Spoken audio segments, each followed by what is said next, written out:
I've been a park ranger for 10 years now, but I still can't go back to that first tower, not because of what I saw, because of what it left behind. A message carved into every surface, a message that proved it knew exactly who I was. My name is Jake Morrison. I'm 33 years old, and I'm about to tell you about my first week as a rookie ranger in the summer of 2014. The week that should have ended my career before it even started. The week I learned that some places in the wilderness don't want us there, and they have ways of making that very clear. Before I get into what happened up there, if you've ever spent time alone in the backcountry, if you've ever felt like something was watching you from the trees, make sure you're subscribed to this channel, because what I'm about to share isn't just my story, it's a warning. And you're going to want to hear how it ends. Let's begin. June 2014. I was 23 years old, fresh out of college with a degree in forestry and wildlife management. I'd spent 4 years dreaming about working for the National Park Service, studying, interning, applying to every opening I could find. When I got the acceptance letter for a seasonal ranger position in Gifford Pinchot National Forest in Washington State, I thought I'd won the lottery. Beautiful country, good pay for a rookie, a chance to prove myself. What I didn't know was that I was the 4th ranger they'd sent to Manning Lookout Tower in less than 2 months, and that the other 3 had all requested transfers within their first week. Nobody told me that during my interview. I reported to district headquarters on June 15th, met my supervisor, a guy named Tom Graves. He was maybe 55, 30 years with the Park Service, the kind of ranger who'd seen everything, or so I thought. Tom walked me through the basics: fire watch protocol, radio check-ins, emergency procedures, standard stuff. Then he pulled out a map and pointed to a remote section in the northeastern corner of the forest. "You'll be stationed here, Manning Lookout, 40 feet up, built in 1953, good bones. Solar panels were installed 2 years ago, so you've got power for the radio and basic lighting." I nodded, tried to look confident. "How far from the nearest road?" 15 miles. "You'll hike in from the west trailhead, about 6 miles on foot. We'll resupply you every 2 weeks, but you'll be alone up there most of the time. You good with that?" "Yeah, that's what I signed up for." Tom looked at me for a long moment, like he was deciding whether to say something. Then he just nodded. "Radio check every morning at 0800. Don't miss it. If we don't hear from you, we send someone up. Understand?" "Got it." "Good." He handed me a pack with supplies. "You'll head up tomorrow morning. Truck'll take you to the trailhead. After that, you're on your own." As I was leaving, Tom called after me. "Morrison, one more thing." I turned back. He hesitated. "Just stay inside after dark, and if you hear anything unusual, don't investigate. Radio it in. We'll handle it." I should have asked what he meant by unusual. Should have pressed him about why 3 rangers had already quit. But I was 23 and stupid and desperate to prove I could handle whatever the wilderness threw at me. Big mistake. June 16th, 6 a.m. I started the hike to Manning Lookout with a 60-pound pack and way too much confidence. The trail was beautiful. Old-growth Douglas fir, western hemlock, thick undergrowth, the kind of forest that makes you feel small in the best way. I saw deer, a black bear in the distance that wanted nothing to do with me, birds everywhere. Perfect. By noon, I reached the tower. It stood in a small clearing on a ridge, 40 feet tall, wooden structure, small cabin at the top with windows on all 4 sides for 360-degree visibility. A metal staircase spiraling up the outside. I climbed up. The cabin was maybe 12 by 12 feet. Spartan, cot in one corner, small propane stove, desk with the radio equipment, shelves with supplies, fire spotting maps, binoculars and scratches. Deep gouges in the wooden support beams near the windows, 4 parallel lines, like something with claws had dragged them down the wood. I ran my fingers over them. They were old, weathered. I figured they were from a bear, maybe years ago, before the tower was renovated. I unpacked, set up my gear, did a radio check with Tom. "Manning Lookout, this is Morrison, radio check, over." Static. Then Tom's voice. "Copy that, Morrison. How's the tower? Good, clean, everything's functional." A pause. "Any issues? Anything unusual?" I looked at the claw marks. Decided not to mention them. "Nope, all good here." "All right, check in tomorrow morning, 0800, don't forget." "Copy that, Morrison out." I spent the rest of the day familiarizing myself with the area, scanning the forest with binoculars, learning the landmarks. No sign of smoke. No fires, just endless trees and mountains. That first night I slept great, exhausted from the hike, comfortable in the knowledge that I was exactly where I wanted to be. I should have known it wouldn't last. Night 2, June 17th. I woke up at 2:47 a.m. to the sound of footsteps. Heavy, deliberate. Circling the tower, I lay there in the dark, listening. My first thought was bear. Black bears sometimes investigate structures looking for food, but these steps were different, too rhythmic, too measured, and they were walking, not on 4 legs, on 2. I sat up slowly, reached for my flashlight. My heart was pounding. The footsteps continued, around the tower, around again, a steady, deliberate pace. I crept to the window, aimed my flashlight down. Nothing, just darkness and trees. The footsteps had stopped. The forest was completely silent. No wind, no insects, nothing. I stood there for maybe 20 minutes, waiting, listening. Eventually, I convinced myself it was my imagination, or maybe a bear that had wandered off when I turned on the light. I went back to bed, but I didn't sleep. At first light, I went down to check the area around the tower, and that's when I saw them. Footprints, massive, pressed deep into the soft earth. They circled the entire tower, a perfect ring, maybe 40 feet in diameter. Each print was at least 18 inches long, 5 clear toe impressions, a distinct heel. The stride length was enormous, 4, maybe 5 feet between steps. I crouched down, touched one of the prints. It was real, fresh, made sometime during the night. Not a bear, not a person, not anything I'd learned about in 4 years of wildlife management courses. I stood up slowly and looked at the trees surrounding the clearing. Something had walked around my tower last night. Something big, something that moved on 2 legs, and it had just left, disappeared back into the forest without a sound. I should have radioed Tom right then, should have reported it. Asked for backup or an explanation or anything, but I didn't, because part of me didn't want to be the rookie who freaked out over some weird tracks on his second night. I wanted to prove I could handle this.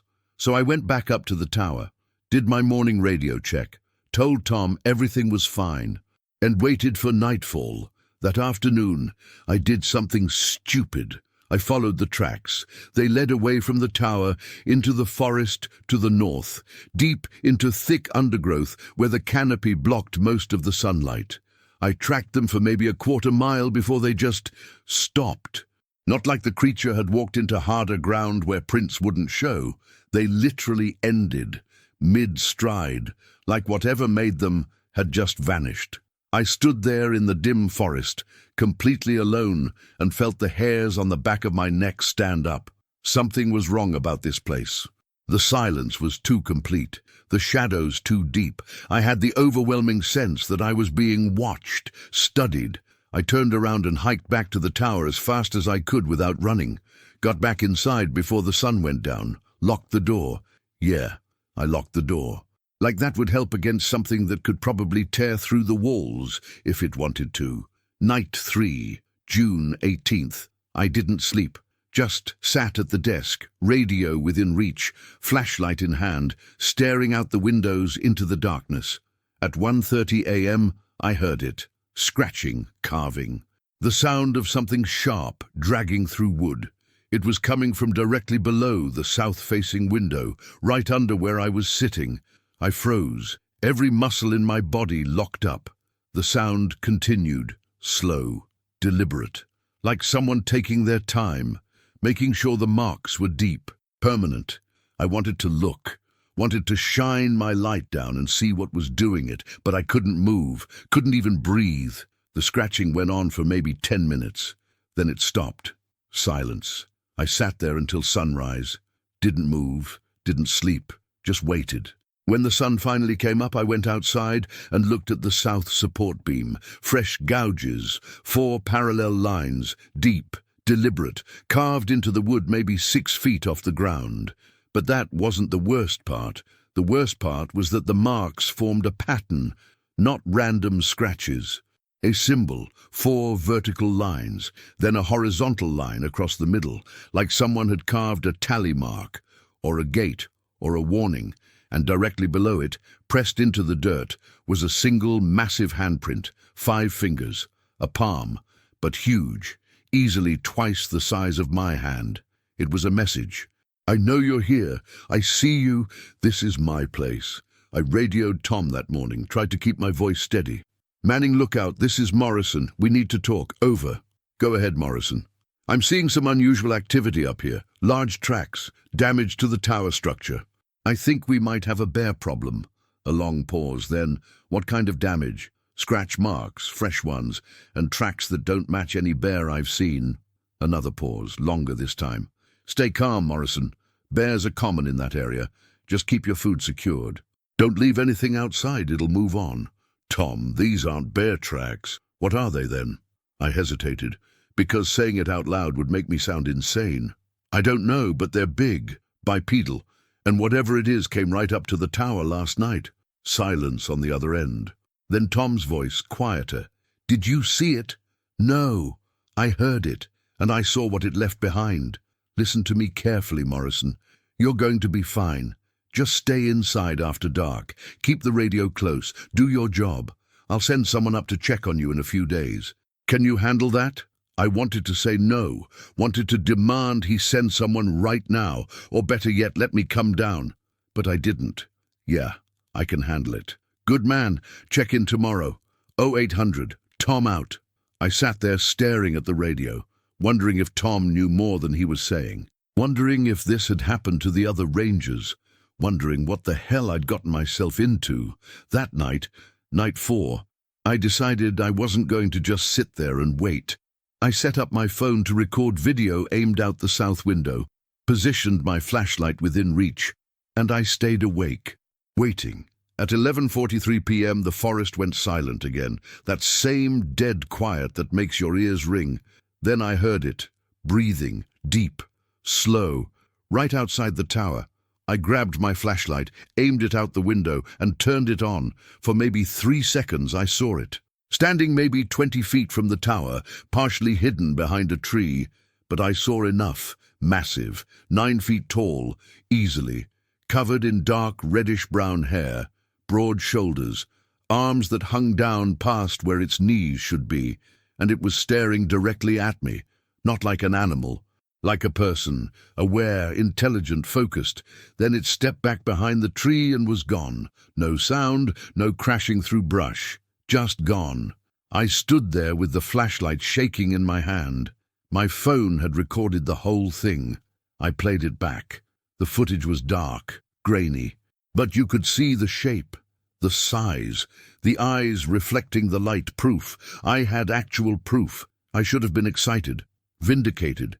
Instead, I was terrified, because that thing hadn't run away, hadn't been scared off by the light. It had just looked at me, like it was studying me, deciding something, and then it had left, on its own terms. I didn't sleep that night either. Morning of day 5, June 20th, I did my radio check, told Tom I'd seen it, that I had video. He went quiet for a long moment. Then, don't send that video to anyone, don't post it, don't show it.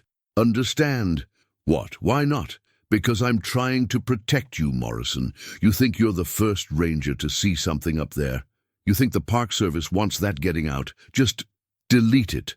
Finish your rotation. Come down when your 2 weeks are up. Tom, there's something up here, something big, and it's not leaving. It's getting closer every night. It won't hurt you. It's just curious. If it wanted to hurt you, it already would have. That didn't make me feel better. How do you know that? Because you're still alive. Now delete the video. That's not a request, it's an order. He hung up. I stared at my phone, at the video, clear evidence of something that shouldn't exist. And I deleted it. Not because Tom ordered me to, because I realized something. If I kept that video, if I shared it, my career was over before it started. I'd be the crazy Bigfoot ranger, the joke, the guy nobody takes seriously.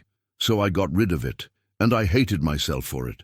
But I kept working, kept scanning for fires, kept doing my job. Because what else was I supposed to do?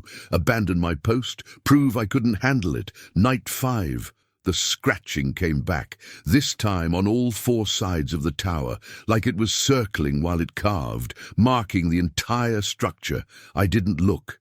Just sat in the middle of the cabin with my flashlight and waited for sunrise. When morning came, I went outside to inspect the damage. Symbols, carved into every support beam. The same pattern, 4 vertical lines with a horizontal slash. And at the base of the tower, arranged in a perfect circle, were stones, river rocks, each one about the size of my fist, placed deliberately, evenly spaced.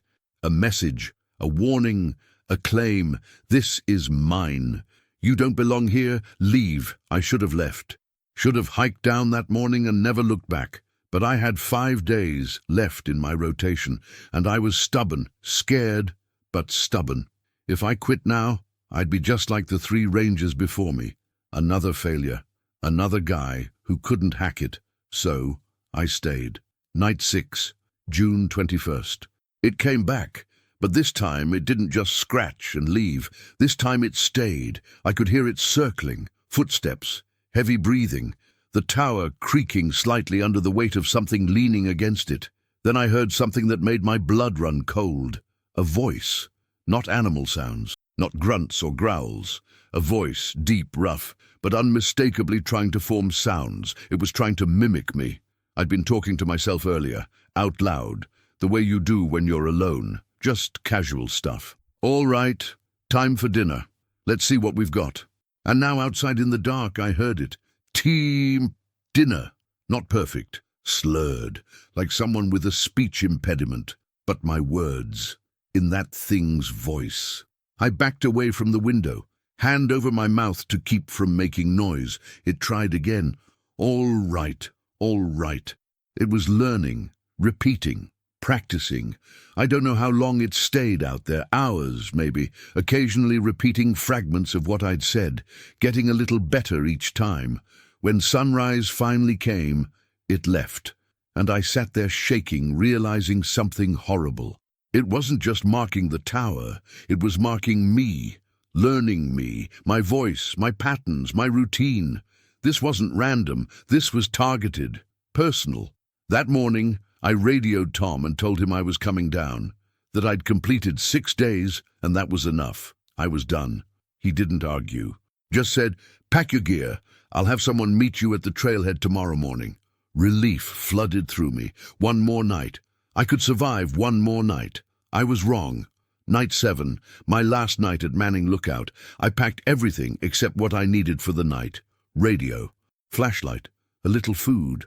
I planned to leave at first light and never look back. At midnight it came back, but this time it didn't circle. This time it climbed. I heard it on the stairs, the metal groaning under enormous weight. Slow, deliberate, step by step. It was coming up. I grabbed the radio. Tom, it's on the tower. It's climbing the stairs. Static. Tom, do you copy? Nothing. The radio was dead. No power, no signal, nothing. I was alone.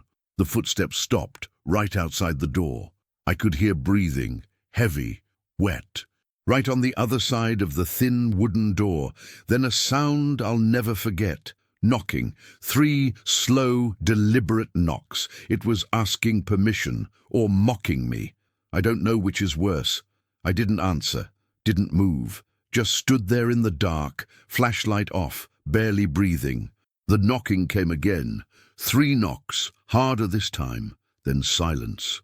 I waited. Minutes felt like hours, and then I heard it leave, the stairs creaking as it descended, footsteps fading into the forest. Gone.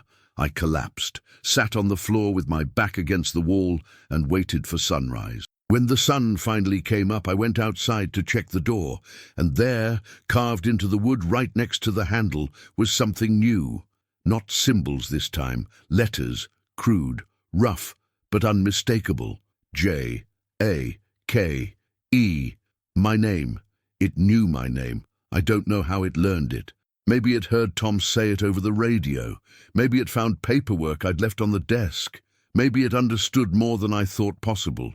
All I knew was that this thing, this creature everyone says doesn't exist, had spent a week studying me, learning me, and now it knew who I was. I grabbed my pack and started hiking down.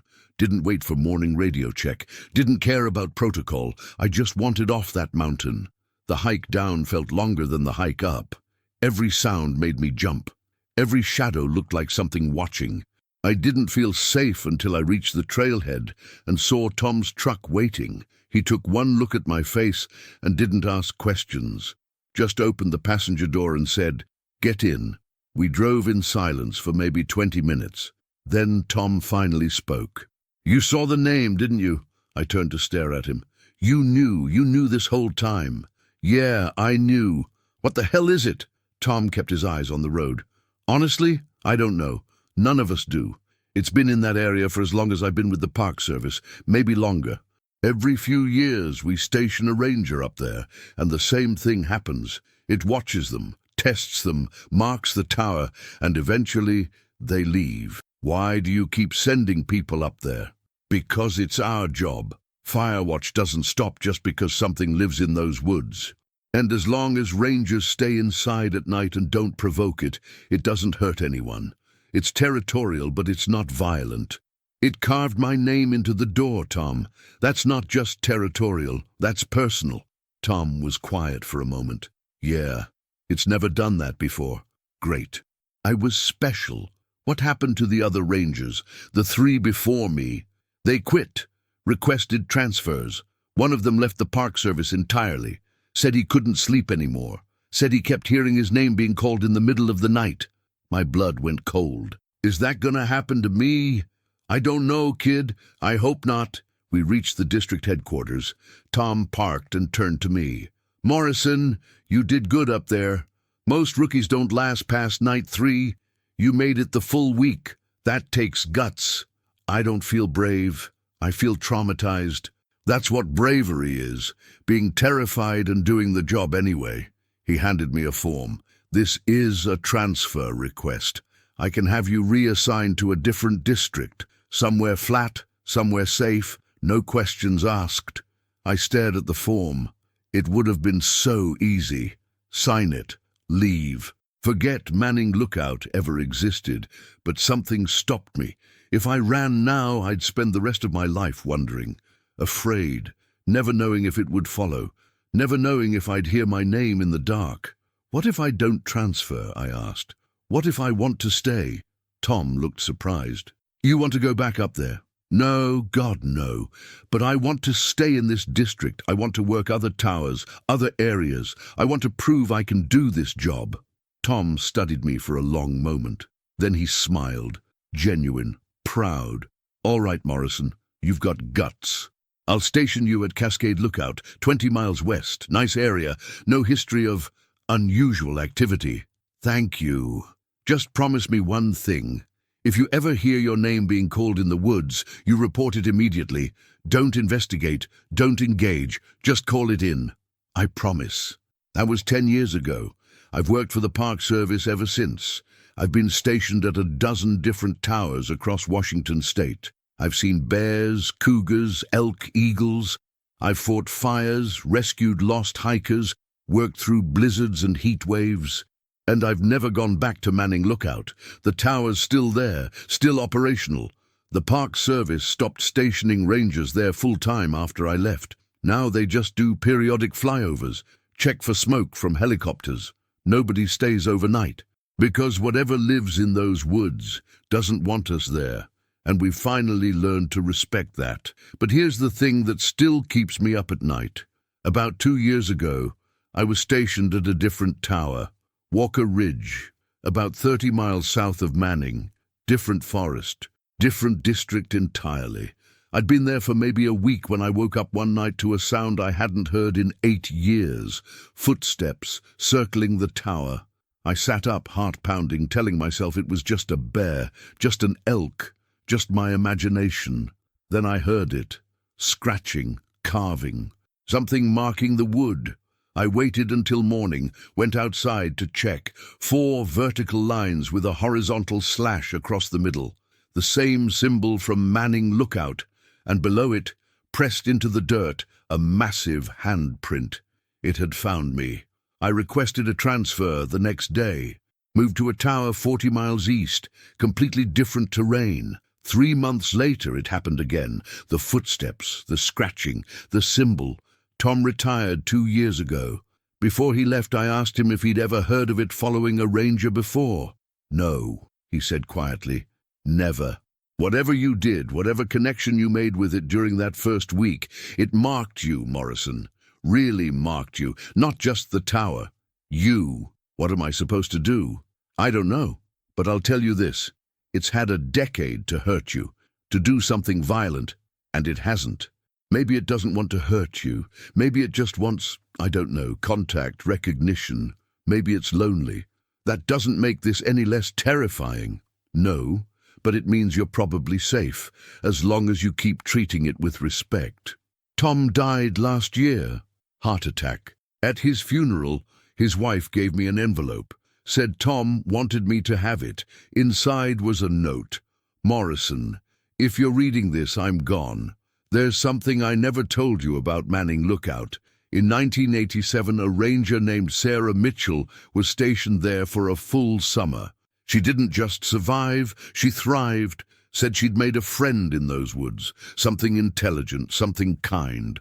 The Park Service forced her to resign, threatened her, made her sign NDAs. But before she left, she told me, it's not a monster, it's a person. It just wants to be acknowledged. And I don't know if that's true, but I thought you should know. Stay safe, kid. You're braver than you think. Tom, I still have that note. I think about it every time I hear the footsteps, every time I find the symbols carved into the wood near whatever tower I'm stationed at. Because Tom was right about one thing. In 10 years, it's never hurt me, never threatened me. It just follows, watches, marks its territory, making sure I know it's there. Last month I was at my current tower, Ridgeline Station in the Cascades, when something different happened. I woke up to the usual footsteps circling the tower, but this time there was no scratching, no carving. Instead, at the base of my stairs, I found a gift, a deer haunch, freshly killed, clean, placed carefully on a flat rock. An offering. I don't know what it means. I don't know what it wants from me. But for the first time in 10 years, I'm not afraid. I'm just curious. If you've made it this far, thank you for listening. I know this sounds impossible. I know it sounds like something out of a nightmare. But I'm a park ranger. I've been doing this job for a decade, and I'm telling you, there are things in those forests that we don't understand. Things that are intelligent, aware, and maybe, just maybe, trying to communicate in the only way they know how. I don't know what my first week as a rookie ranger started. I don't know where it ends. But I know this. Whatever marked that tower 10 years ago is still out there, still watching, still following. And maybe that's okay. Because some mysteries aren't meant to be solved. Some connections don't need to be explained. Sometimes you just have to accept that you're not alone in the wilderness, and that whatever's out there might be just as curious about you as you are about it. If you've ever been in the backcountry and felt like something was watching you, maybe you weren't imagining it. Maybe it was just trying to understand you, the same way you were trying to understand it. If this story gave you chills, do me a favor. Hit the like button on this video right now. Then drop a comment below and tell me, where are you watching from? Have you ever felt like something was following you in the woods? Have you ever found strange marks or symbols you couldn't explain? I read every single comment and I want to know your experiences. Now here's the important part.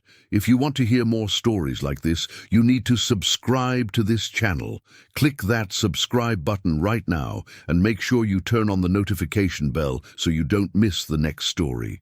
We're uploading a new encounter tomorrow, and trust me, you won't want to miss it. Don't just watch, subscribe, hit the bell.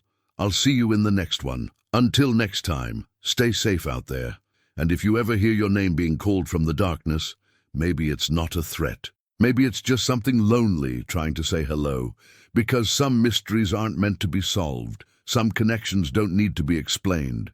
Sometimes you just have to accept that you're not alone in the wilderness, and that whatever's out there might be just as curious about you as you are about it. If you've ever been in the backcountry and felt like something was watching you, maybe you weren't imagining it. Maybe it was just trying to understand you, the same way you were trying to understand it. If this story made you think twice about what's really out there in the deep woods, hit that like button and drop a comment below.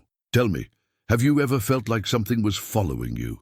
Have you ever found marks or symbols you couldn't explain? And if you want more stories from the wilderness that will make you question what's really out there, subscribe to Silent Bigfoot Stories and turn on all notifications. We upload new encounters every week. Until next time, stay safe out there. And if you ever hear your name being called from the darkness, maybe it's not a threat. Maybe it's just something lonely trying to say hello.